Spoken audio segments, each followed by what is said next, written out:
The 4-month battle for the dominant peak of Monte Cassino was the grimmest of the whole Italian campaign.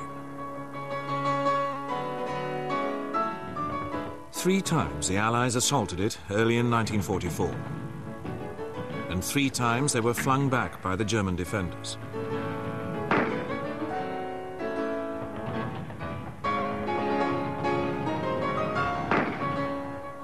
Not until May 1944 was Monte Cassino finally captured. The flag that was hoisted over the monastery at its peak was Polish.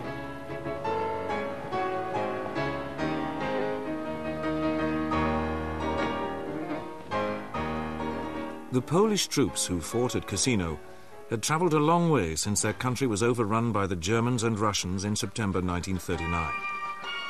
This crushing defeat was the beginning of a crusade to restore their nation's pride and independence. To continue the struggle, some had travelled thousands of miles from Siberian prison camps, down through the Caucasus and Persia to the Middle East. Others had escaped through Hungary and Romania, their goal to get to France, so as to continue their struggle against the Nazis. Once there, they formed a Polish army to fight alongside their traditional ally. When France was defeated, they continued their struggle from Britain, fighting in all the major campaigns of the war in North Africa and Western Europe. The story of the Free Polish Forces is one of the epics of military history. It is also one which is little known. For a half-century, the communist rulers of their country were happy to see these gladiators forgotten.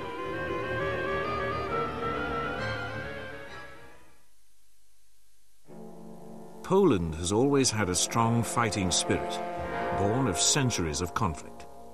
In 1918, she regained her independence after nearly 150 years of Russian, Prussian, and Austrian occupation.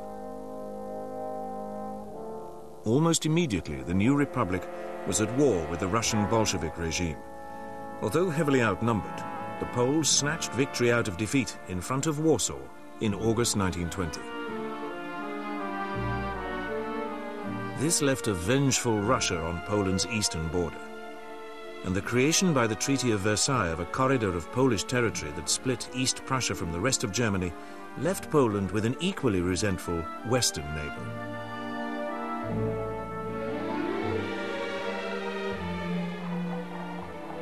Thus the Poles had to maintain strong armed forces between the world wars, but they lacked the industrial base to provide these with sufficient modern equipment.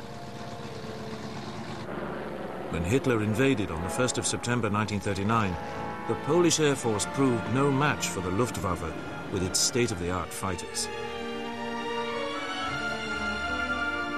The small Polish Navy realized that it could do little against the German fleet in the Baltic. 3 of its 4 destroyers were sent to Britain on the eve of war. The remaining surface warships were either destroyed by German bombers, scuttled, or captured. 2 Polish submarines managed to escape to Britain. Others were interned in neutral Sweden, together with their crews. The Polish army tried to conduct a delaying action in the vain hope that their British and French allies would launch a major offensive in the west. But they could do little against the German blitzkrieg. With almost insane courage, Polish cavalry charged the German panzers. Inevitably, they were mown down. Any hope that the Poles might be able to hold out was dashed on the 17th of September, when the Russians invaded from the east, under an agreement made with the Germans just before the war.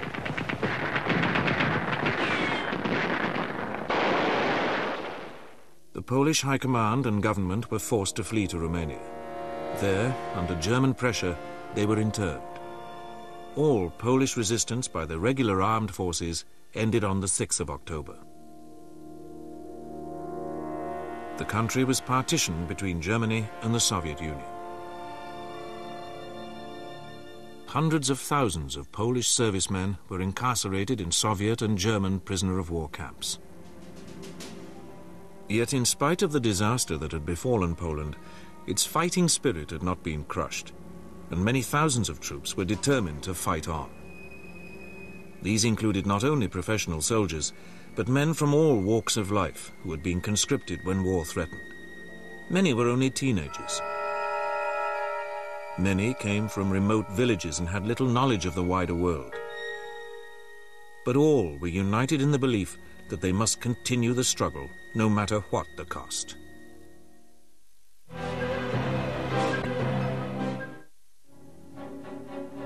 General Władysław Sikorski had been Prime Minister of Poland in the early 1920s, but had been retired after a coup in 1926. After the German occupation, Sikorski set up a government in exile in France, which became a focus for his fleeing compatriots. An underground organization was set up to guide them via Romania, Hungary, and Italy. Epic journeys were made on foot over hundreds of miles, often with little food or water. They were hunted as illegal immigrants by the countries through which they passed.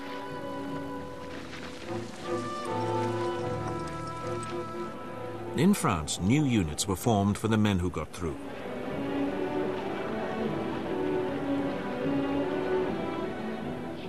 Trained Polish airmen joined the French Army of the Air. They quickly mastered flying French planes like the Gladiotori D-520 fighter.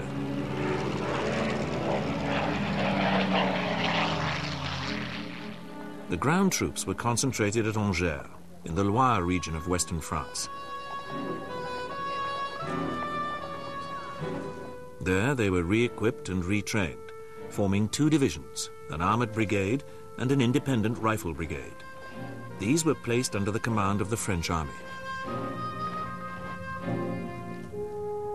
Throughout the winter of 1939, General Sikorski was tireless in his efforts to maintain the morale of his men. He knew that they would soon be in action again against their hated enemy, Nazi Germany.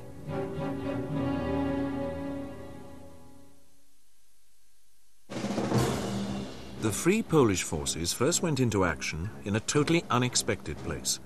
For on the 9th of April 1940, German forces invaded Denmark and Norway.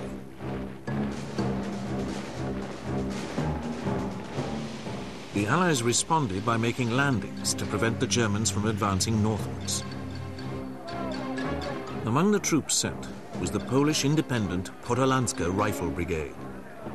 This landed at the port of Narvik in the extreme north. The German forces which had landed there were eventually driven out, but the Luftwaffe's total supremacy in the air made life increasingly difficult.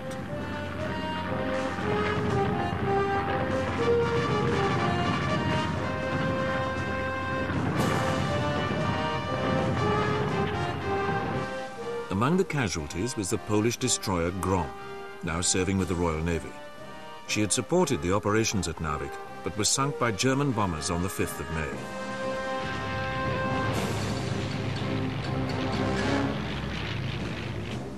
Fortunately, most of her crew were rescued and got back to Britain to continue the struggle for a free Poland.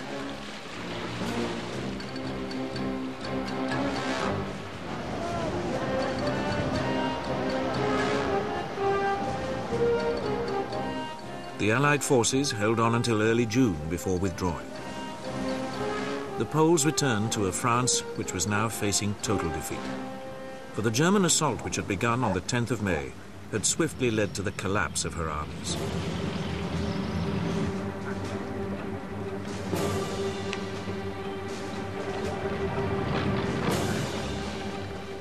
Two Polish divisions and an armoured brigade were in the French line as the German onslaught began.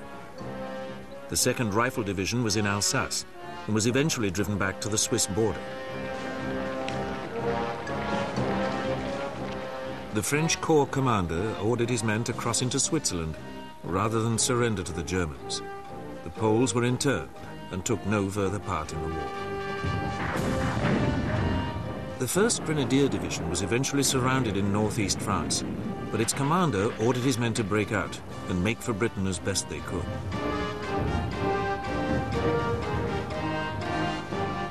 In the air, Polish pilots fought desperately against the Luftwaffe, many for the 2nd time. But it was an unequal struggle, and more than 10 pilots were lost.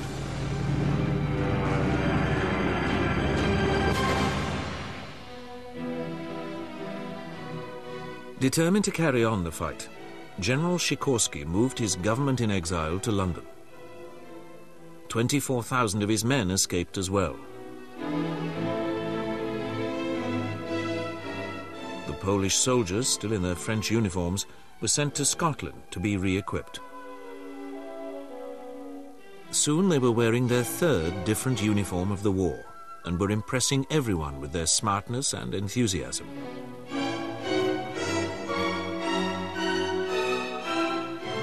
Scots living near the camps took the exiled Poles to their hearts, and many of them were to return to live there when the war was over.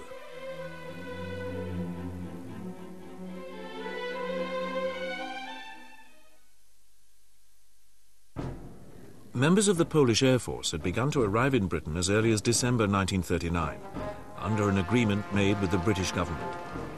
They were incorporated in the Royal Air Force, and their ranks were swelled by those who escaped from France. After considerable pressure from Sikorski, 2 wholly Polish RAF fighter squadrons were formed. They were 302 City of Poznan and 303 Kosciuszko squadrons. Both were involved in the Battle of Britain, while other Poles fought with RAF squadrons.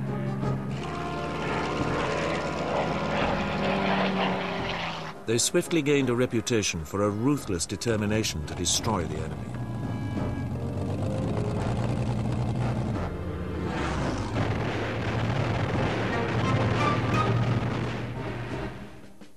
Witold Urbanowicz was one of the top aces in the battle, with 17 confirmed kills.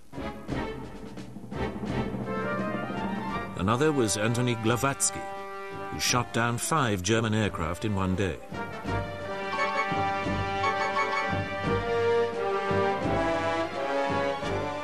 The 303 Squadron achieved 125 victories in the space of just 5 weeks fighting, making it the top-scoring squadron in RAF Fighter Command.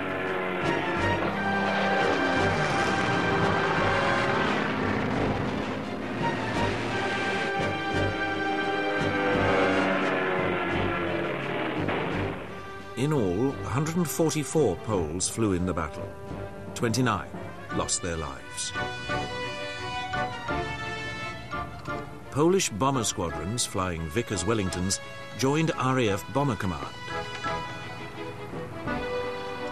Their crews were to fight throughout the 4-year bomber offensive against Germany.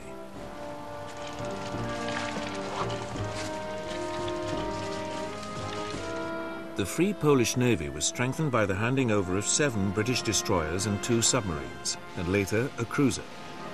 Polish ships fought in the Battle of the Atlantic and in the Mediterranean, where the submarines earned the nickname the Terrible Twins from their exploits.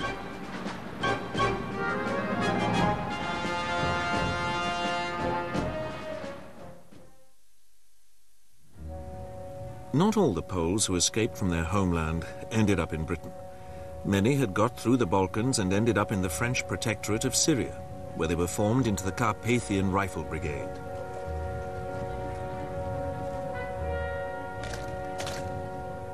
When France fell, the brigade crossed into Palestine and offered its services to the British.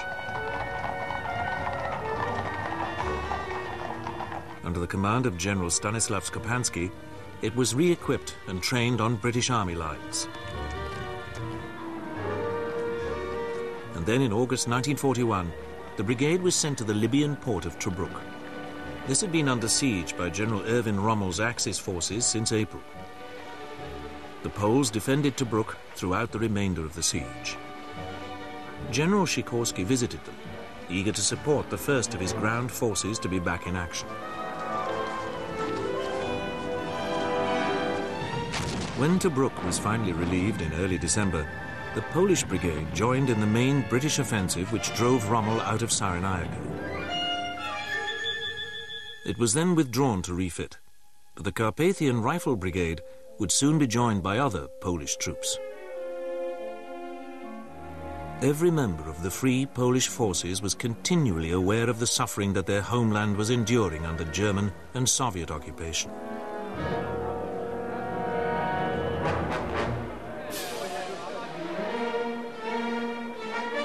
The Russians, determined that Poland should never regain its independence, deported many Polish soldiers and civilians to remote labor camps in Siberia. In Poland itself, resistance did not cease.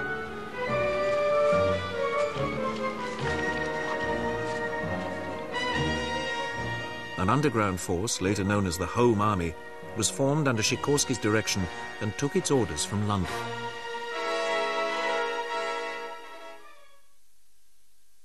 But on the 22nd of June 1941, Poland's situation changed dramatically when Hitler attacked the Soviet Union, bringing Stalin onto the Allied side. Sikorski demanded that Moscow now release the Poles it was holding so that they could rejoin the war against Nazism. In July 1941, he signed an agreement in London with Soviet ambassador Ivan Maisky for a Polish army to be raised in Russia. General Władysław Anders, the senior Polish officer in the Soviet Union, was released from the Lubyanka prison to command it. Anders set up his headquarters at Buzuruk, 600 miles south of Moscow. But bringing together his troops, who were scattered in camps throughout the Soviet Union, was a major problem. The Russians gave only minimal help. And as the winter closed in, conditions for the Poles in Russia remained harsh.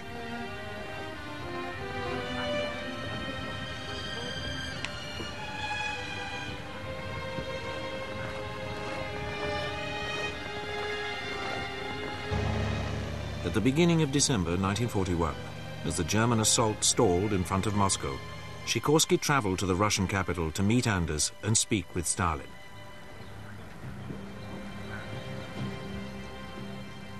They obtained Russian agreement for the Poles to be transferred to the more temperate climate of Soviet Central Asia. But even then, the Russians continued to give little help, especially in supplying adequate rations.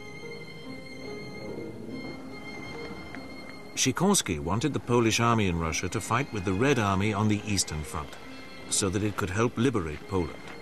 Anders, knowing the paranoia of Stalin, disagreed, believing that his men would be more effective if they joined the British forces fighting in the Mediterranean. Eventually, the Russians agreed that a proportion of the Poles could go to the Middle East.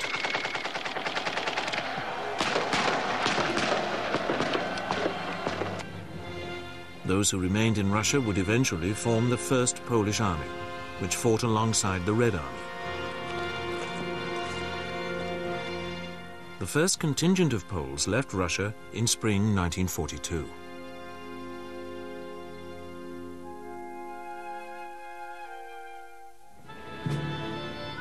Their journey took them across the Caspian Sea and down through Iran, an odyssey of more than 2,000 miles. They finally arrived in Iraq, where the British had set up camps for them. A second contingent followed, making a grand total of 115,000 soldiers and civilians. Named 2nd Polish Corps, Anders' men were joined by the Tobruk veterans of the Carpathian Brigade.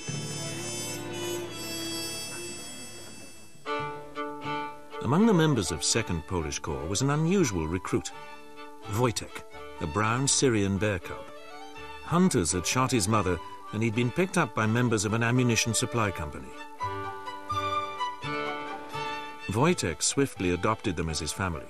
He grew quickly and became a familiar sight in the company's lines. One of his favorite pastimes was wrestling with anyone rash enough to take him on.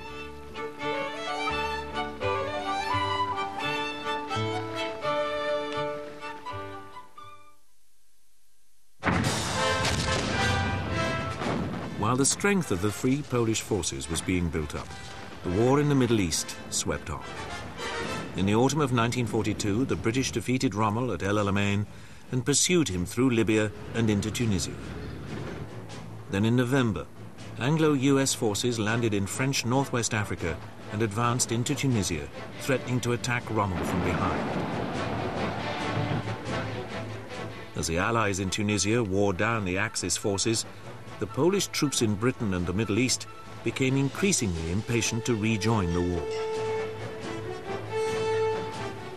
It seemed as though the army had been forgotten, even though free Polish ships continued to fight as part of the Royal Navy in the Battle of the Atlantic against Hitler's U-boats, and Polish merchant ships sailed in the convoys they guarded.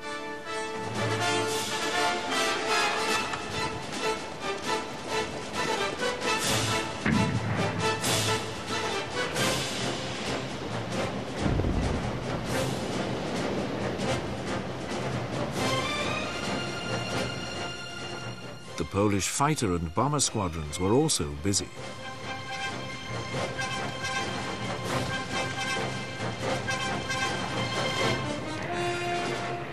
The bomber offensive continued, with the frequency of raids building up. One group of experienced fighter pilots, known as the Polish Fighting Team, was sent out to Tunisia under the command of Stanislav Skalski, who had already had 15 victories to his credit. The team quickly impressed the RAF and became known as Skalski's Flying Circus. It accounted for 25 Axis planes in 6 weeks of combat.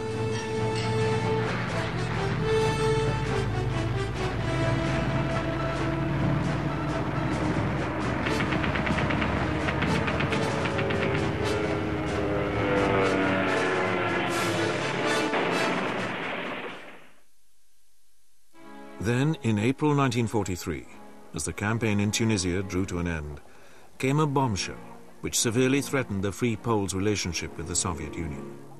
The Germans announced that they had discovered a mass grave of Polish officers in Katyn Wood in western Russia, near Smolensk. Sikorski knew that several thousand Polish officers in Russian hands could not be traced, and was convinced that Moscow was to blame. The Free Poles in London asked Stalin for an explanation, but none was forthcoming. Worse, Stalin broke off relations with the London Poles and set up his own puppet Polish government in Russia.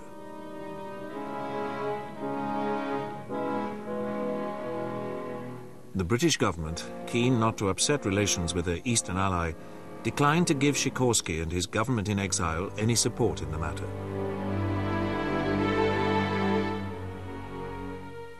As the row rumbled on, General Sikorski set off on a tour of the Free Polish forces in the Middle East.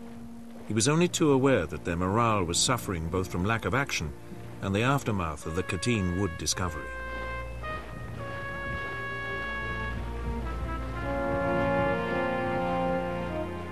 As Sikorski's tour ended, the Free Polish cause was struck by a shattering tragedy. On the 4th of July, Sikorski departed from Gibraltar to return to England in his B-24 Liberator.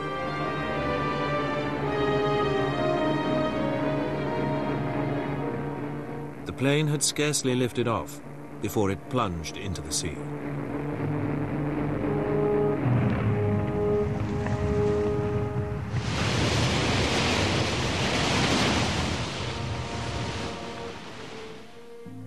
Sikorski and his daughter were among those who died. The pilot survived and reported that the controls had failed to respond during takeoff. Sikorski's body was recovered and brought back to England in a Polish destroyer to be buried at a cemetery in the Nottinghamshire town of Newark, where the Polish Air Force had its own burial plot. Officially, Sikorski's death was put down to an accident, but ever since, suspicions have remained that it came at a particularly convenient moment for the Soviet Union.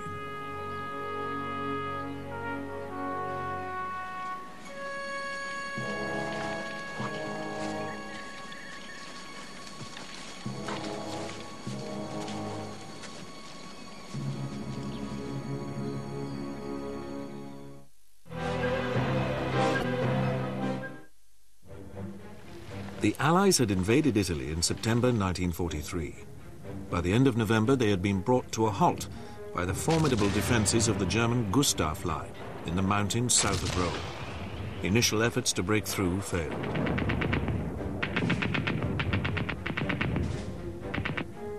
It was now that General Władysław Anders and his 2nd Polish Corps were ordered to move from Iraq to Italy to join the British 8th Army.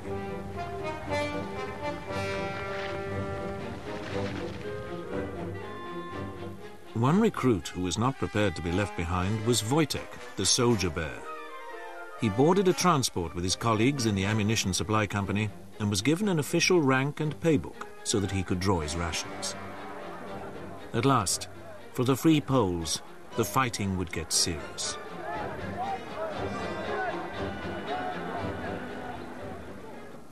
They found the Italian winter a sharp contrast to their long stay in the Middle East, but they were given time to acclimatize.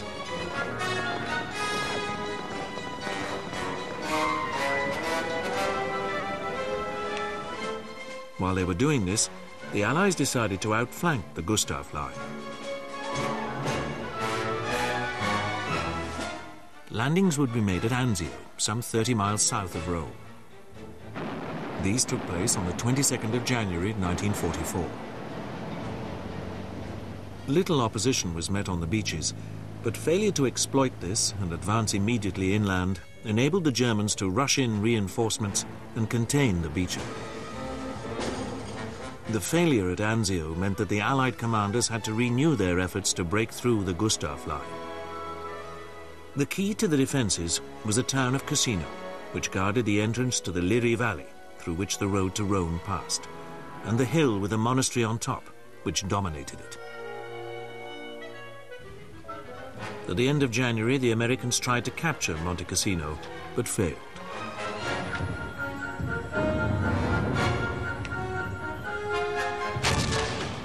In the mistaken belief that the Germans were using the monastery as an observation post, the Allies then bombed it.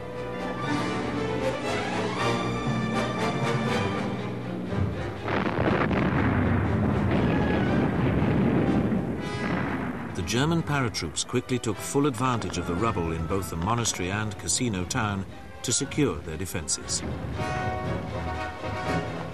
They repulsed further Allied attacks in February and March, although the second, by Indians and New Zealanders, did manage to get into the town.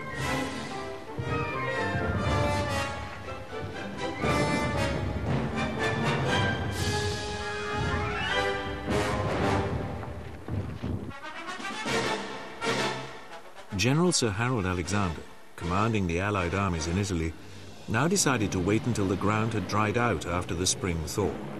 In the meantime, he launched an air offensive against German road and rail communications.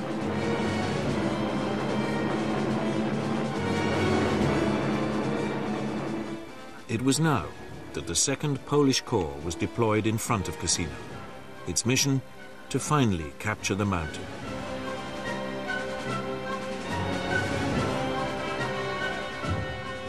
On the night of the 11th of May, the Poles attacked.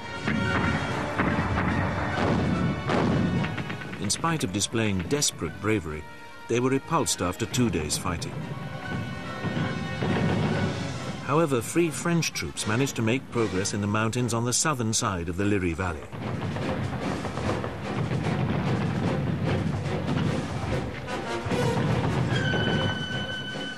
Three days later, Marshal Albert Kesselring, the German commander, ordered a gradual withdrawal from the Gustav Line, beginning with the forces facing the Americans in the south. But the German paratroops defending Cassino remained in position, confident that their dominating defences would keep the Allies at bay.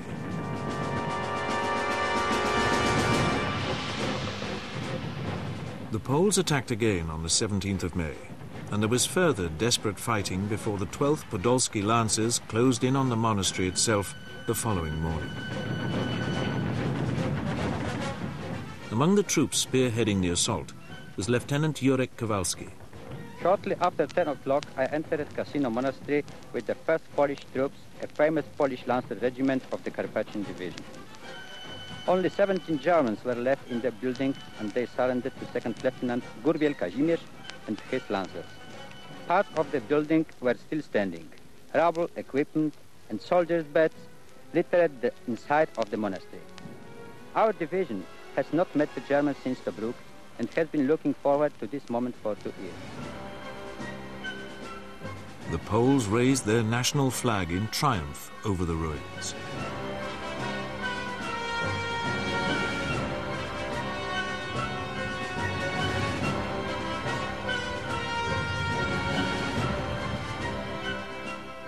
Within an hour, General Oliver Lees, the commander of the 8th Army, was at Anders' headquarters and toasting him in champagne. It had been a magnificent effort, but the Poles were not finished yet. They continued to drive along the north side of the Liri Valley, displaying great dash and determination.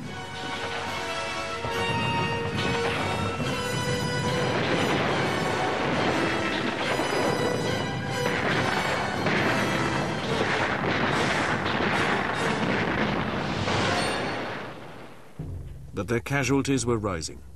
They suffered some 3,800 killed and wounded in just 2 weeks of fighting.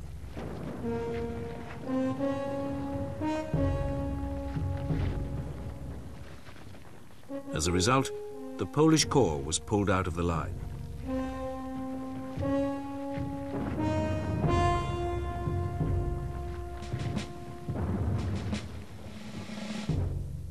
In the days that followed, many distinguished visitors came to offer their congratulations to the Poles.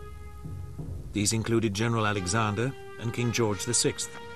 The reputation of General Anders and his men was now second to none.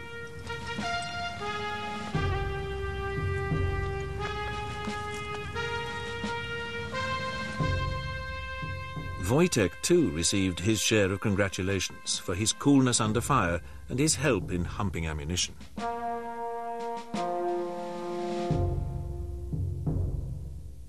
He now became his unit's official symbol.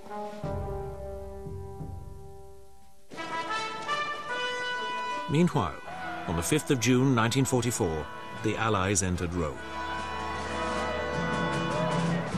The Poles were soon back in action, taking part in the subsequent advance northwards.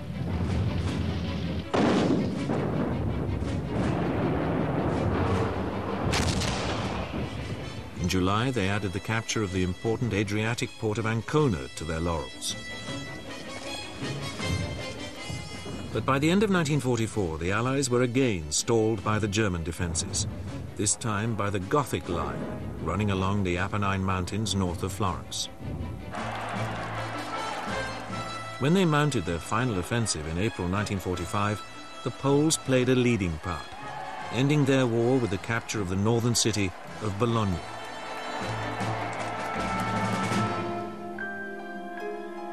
Back in Britain, the Polish forces followed the exploits of their comrades at Cassino with enormous pride.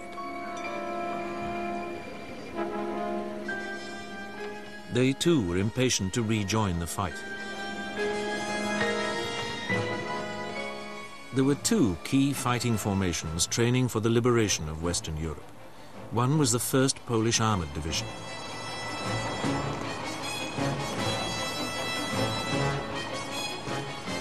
The other was the independent Polish Parachute Brigade.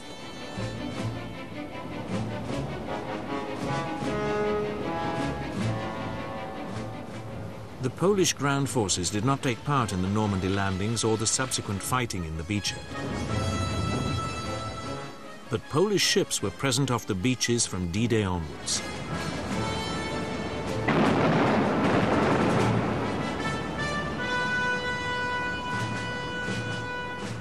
And Polish pilots were also in action in the skies over Normandy.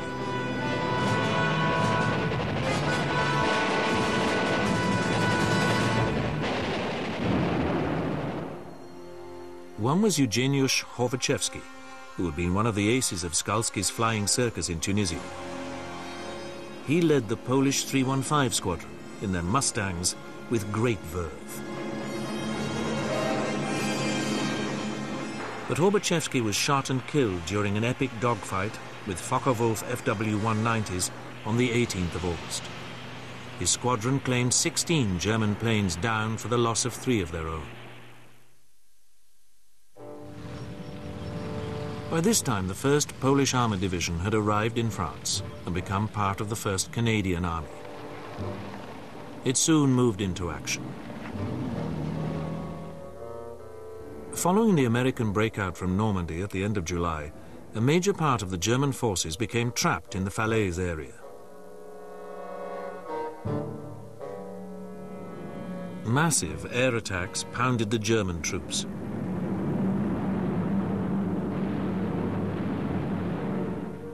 The Canadians were given the job of sealing the Falaise pocket,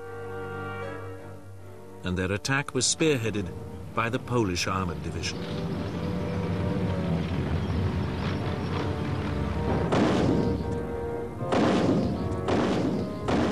Although it was the first time they had been in action in their tanks, they fought like veterans.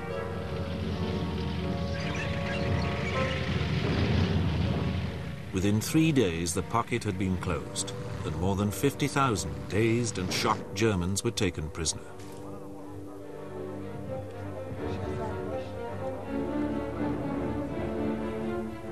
Falaise ended any hope for the Germans that they could conduct an orderly withdrawal through France. Over the next 3 weeks, the tanks of the Polish division roared across northern France in a high-speed pursuit which took them through Abbeville and onto Ypres in Belgium. Finally, they liberated the Dutch town of Breda, where they were given a memorable welcome by the inhabitants. But shortly afterwards, overstretched supply lines brought an end to the rapid Allied advance.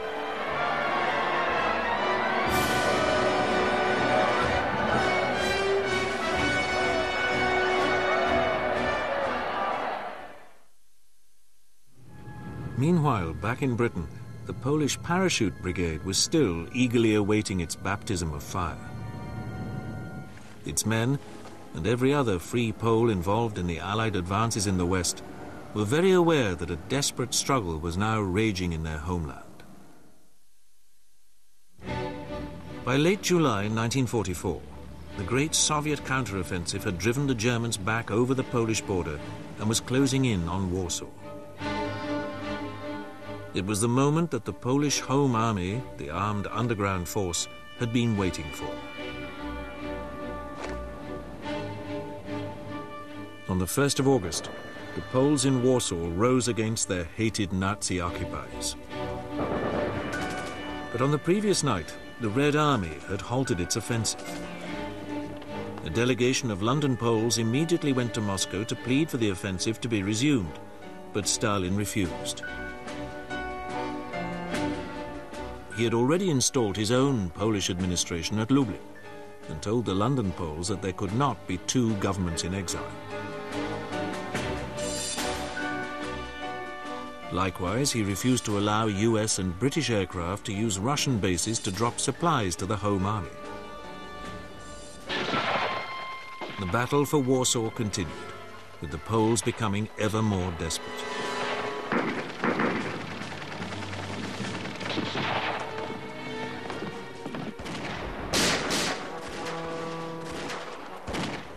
The Polish Home Army fought on throughout August and September, and it was not until early October that the Germans finally crushed all resistance. While the fighting was at its height, the Polish Parachute Brigade begged that it should be dropped into Warsaw to help its compatriots. The request was turned down by the British government, on the grounds that not only would it be suicidal, but the brigade was at last about to be sent into battle. They were to take part in Operation Market Garden, General Montgomery's ambitious plan to seize bridges over waterways in Holland so as to outflank Germany's main natural obstacle in the west, the River Rhine. The Poles were to drop at Arnhem to provide reinforcement for the British 1st Airborne Division. But the Polish airborne commander, General Stanisław Sosabowski, objected to the plan. He believed that the 48-hour interval between the first British drop and that of the Poles was too wide.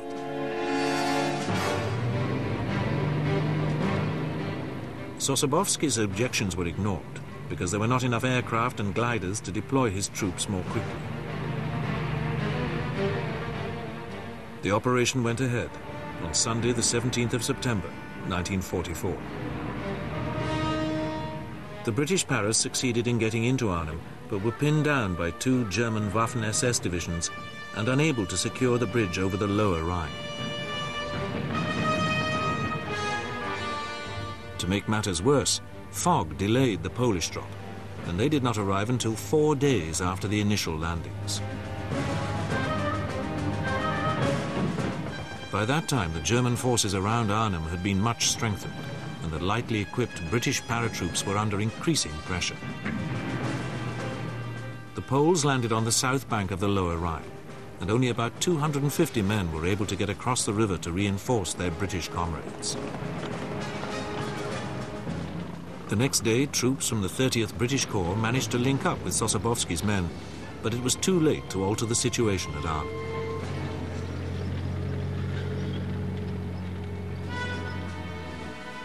Some of the British and Polish paratroops did manage to get back across the river, but the majority were forced to surrender to the Germans.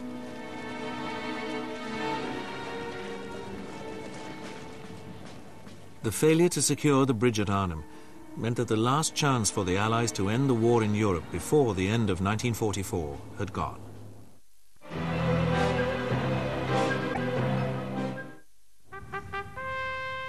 The 1st Polish Armoured Division spent the autumn on the River Maas.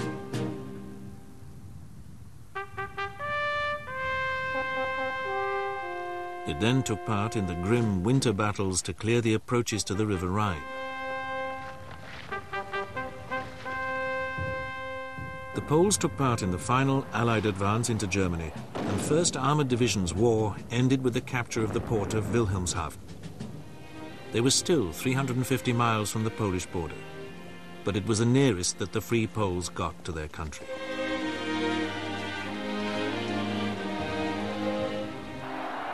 Unlike the other Allies, the Free Poles reacted to the end of the war in Europe with mixed feelings.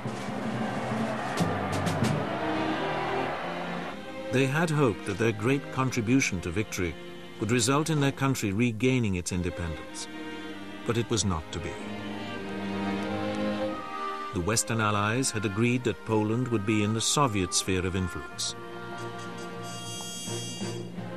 And when Soviet troops liberated the country from the Germans, Stalin was able to ensure that the pro-Moscow Polish Lublin government was installed in power, and Red Army troops were stationed in the country.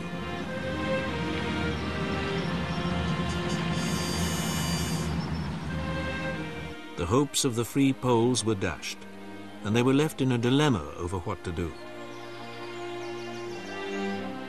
Nevertheless, half of those who had fought with the Western Allies did decide to return home to be reunited with those of their loved ones who had survived the war.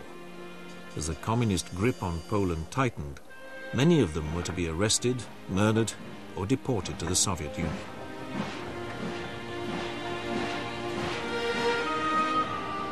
The remainder of the Free Poles settled in the West, most of them in Britain, and made new lives for themselves. Among them was Wojtek, the soldier bear. On the demobilization of his unit, he set up home in Edinburgh Zoo, where he's still remembered. Here he lived, often visited by his former comrades, until his death at the age of 22.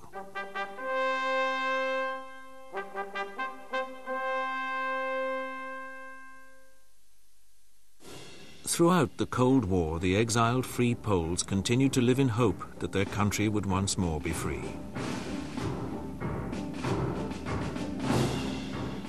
Their dreams were finally realized in 1989, when the communist government was defeated in a general election by Lech Wałęsa and his reformist Solidarity Party. This was followed by the breakup of the Soviet Union and the withdrawal of its forces from Poland.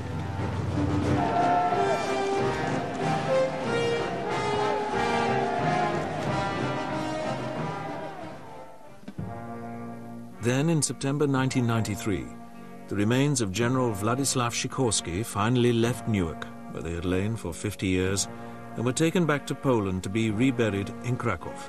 seat of the ancient kings of Poland. The free Polish dream had finally been realized.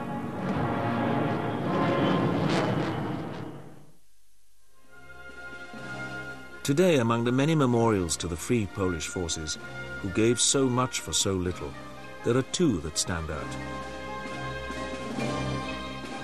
One is the memorial to the Polish Air Force at Northolt on the outskirts of London.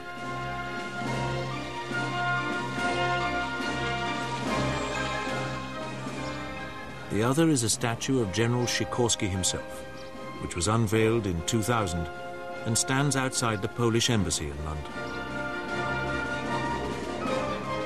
Its simple inscription commemorates not just him, but all who fought in the free Polish armed forces and in the resistance movement. They were all gladiators, prepared to sacrifice everything for the cause of their country.